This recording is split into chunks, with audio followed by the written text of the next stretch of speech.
ছি ছি, আমি ভাবতে পারছি না তোমার মতো ক্যারেক্টারলেস ছেলের সঙ্গে আমি দিশার বিয়ে দিতে যাচ্ছিলাম। তোমাকে তো দেখতে একদম আমার ক্রাশ নাটকের হিরো খায়রুল বাশারের মতো লাগছে দেখতে, ভীষণ হ্যান্ডসাম। মজা নিচ্ছিস? কোথায় খায়রুল বাশার আর কোথায় আমি? একটু মজা নিতে পারি, আমি ফ্লার্টও করতে পারি, কারণ আমি তো সিঙ্গেল, আমার বিয়েও ঠিক হয়নি। তুমি তো ফ্লার্ট করতে পারবা না কারোর সাথে, কারণ তোমার তো বিয়ে ঠিক হয়ে গেছে। শার্টটা আসলে সুন্দর। Thank you.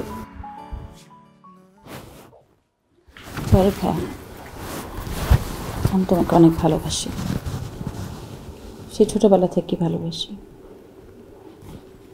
বিশ্বাস করো অনেক ভালোবাসি।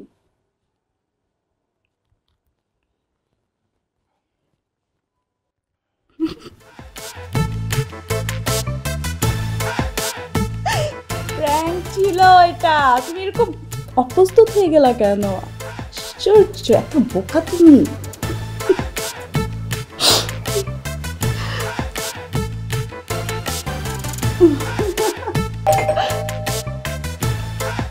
কে যেন আসছে? দারুণটা আসছে এটা অবশ্য। আচ্ছা দেখি।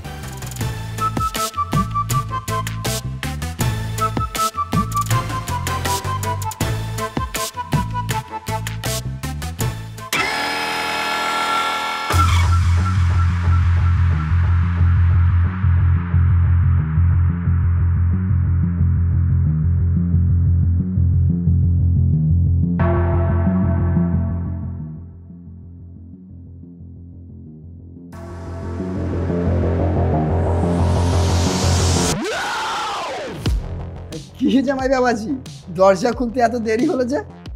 একটু ব্যস্ত ছিলাম, আপনি হঠাৎ? আমি এই পথ দিয়ে যাচ্ছিলাম, ভাবলাম তোমার সঙ্গে একটু দেখা করে যাই। আচ্ছা ভালোই হলো। আসসালামু আলাইকুম।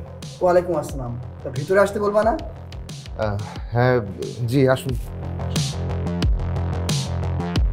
তো বিআইন সাহেবকে দেখছি না, উনি বাসা নাই নাকি? জি আঙ্কেল, মা মামার বাড়ি গিয়েছে।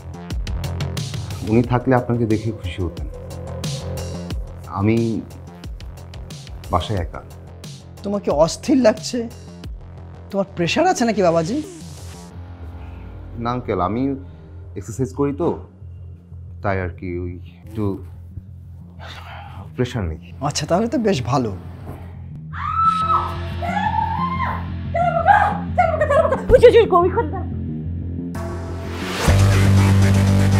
ছি ছি, আমি ভাবতেও পারছি না তোমার মতো ক্যারেক্টারলেস ছেলের সঙ্গে আমি দিশার বিয়ে দিতে যাচ্ছিলাম। আঙ্কেল আপনি ভুল ভাবছেন, ও আমার কাজ।